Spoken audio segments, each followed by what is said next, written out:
outside, yeah, it's nice, but I was not fulfilled. I still had something to give back.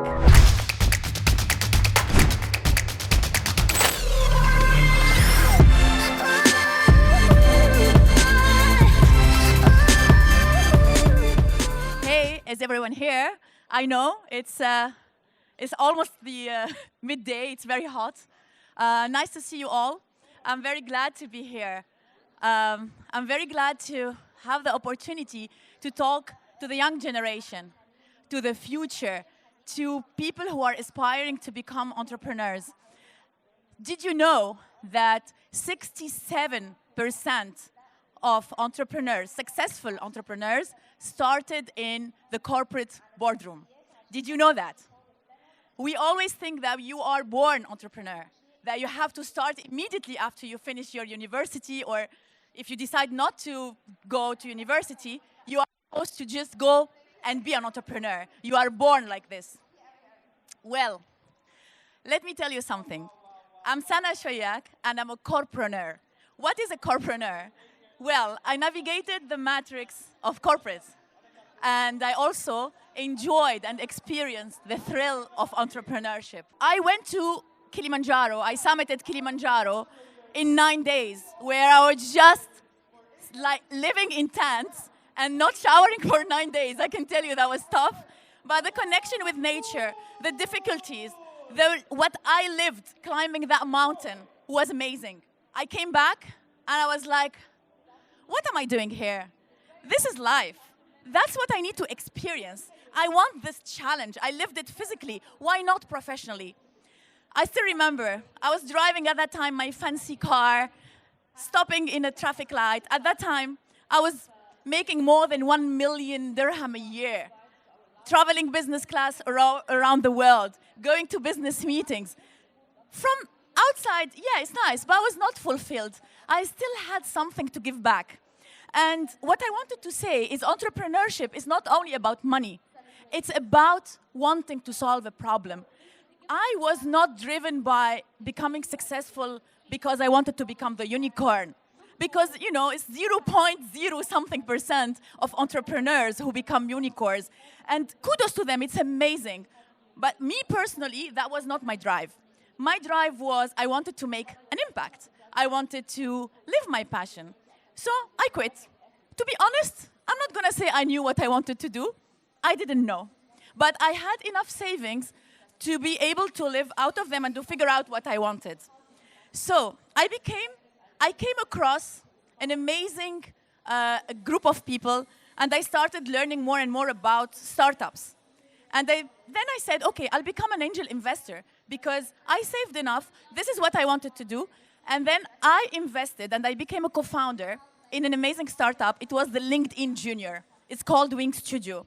And we created an app where young people like you would go and build their profile to find careers that are a fit to them, not careers that are on LinkedIn for people who are above 30 and 40.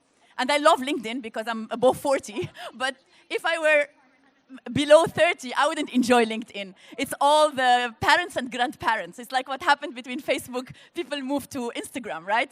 So that's what we created.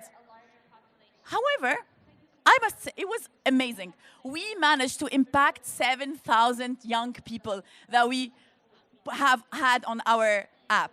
People from universities, I started mentoring youth. It was amazing.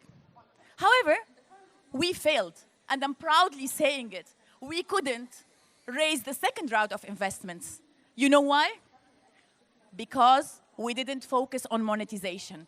We were so driven by our mission, our vision, the drive of us making that impact. We forgot about monetizing. We didn't talk to the companies who were supposed to paying us. And then we struggled a lot to raise funds in the second round. Meanwhile, I also have my consultancy firm running in parallel. And I decided, okay, I'm going to focus more on my consultancy work. And I did that. During that path, I came across this opportunity to go back to corporate. And I was very, very hesitant. I was like, you are going through the dream that you wanted. Do you want to go back to corporate? It was a very tough decision. but I did it. And you know why I did it? It's because the company I came across shared my values. They were doing what I wanted in my list of items, of attributes that I would want to have in a company I would work for. They are pro-sustainability because we do smart systems for lighting and AC, which means we are controlling the energy. We can reduce the consumption of energy. This is one. It is an amazing company to work for because they support their people, they help their people, etc. So I decided to go there.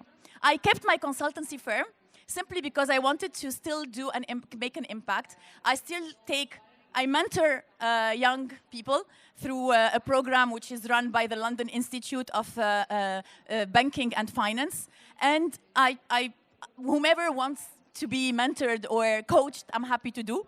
And I also decided I'm going to just take projects that are consultancy for business growth, for social impact projects. Like I'm currently running this amazing program for Syrian refugees in Jordan, in the Zatari camp. I go, I visit them, I help them to grow. They are producing soaps and candles, and they're amazing women who just need someone to take them to the next level to be able to monetize and commercialize their products. So I decided I'm going to keep my entrepreneurship journey simply to make an impact as I wanted, but I needed to pay my bills. So I went back to corporate, but however, I chose a company that shares my values, a company that values me, a company that will allow me to grow and still be able to do public speeches and to be able to mentor young people around me.